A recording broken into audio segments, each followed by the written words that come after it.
ಚಿಕ್ಕಣಜಿಗೆ ಬಂದಿರಿ ಬೇ ಆರಾಮದಿರೇಣ ಆರಾಮದಿರಕ್ಕ ಆರಾಮದಿರೇಣ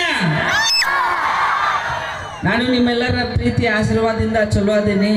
ಸ್ವಲ್ಪ ಬಿಗ್ ಬಾಸ್ ಮನೆಯಾಗ ನಿಂತು ಗೆಟ್ಟ ಸ್ವಲ್ಪ ಊಟ ಸ್ವಲ್ಪ ಕಮ್ಮಿ ಆಗಿ ಸ್ವಲ್ಪ ನಾಯಿ ಬಿಡಕ್ಕೆ ಹೋಗಲಾದಂಗೆ ಆಗೀನಿ ಇನ್ನು ಹೊರಗೆ ಬಂದೀನಿ ಚಲೋ ಹಾಕೀನಿ ಎಲ್ಲ ಓಟ್ ಹಾಕಿ ನಾನು ಗೆಲ್ಸಿದ್ದಕ್ಕೆ ನಿಮಗೆಲ್ಲರಿಗೂ ತುಂಬ ಹೃದಯ ಧನ್ಯವಾದಗಳು ನಿಮ್ಮ ಪ್ರೀತಿ ಆಶೀರ್ವಾದ ಹಂಗೆ ಇರಲಿರಣ ಅಲ್ಲಣ್ಣ ಈಗ ನಮ್ಮ ಬಿಗ್ ಬಾಸ್ ಒಳಗೆ ಏನು ಮಾಡಿದೆ ಅಂದರೆ 3 ತಿಂಗಳು ಅಲ್ಲೇ ಇದ್ದೀನಿ ಹಾಡೋದನ್ನ ಮರ್ತೀವೋ ಏನು ಸ್ಟೇಜ್ ಮೇಲೆ ನಿಂತು ಹಾಡೋದನ್ನ ಏನು ತಲೆಗೆ ಇಟ್ಕೊಂಡು ಇನ್ನೂ ಇಲ್ಲ ಮರ್ತಿಲ್ಲಣ್ಣ ಮರ್ತಿಲ್ಲಲ್ಲ ನಮ್ಮ ನಮ್ಮ ನಮ್ಮ ಸ್ವಲ್ಪ ಮರ್ತಿ ಇಲ್ಲ ನೀ ಹಾಡೋದನ್ನ ಕೇಳಬೇಕಂತನ ಎಲ್ಲರೂ ಬಂದಾರ ಇವತ್ತು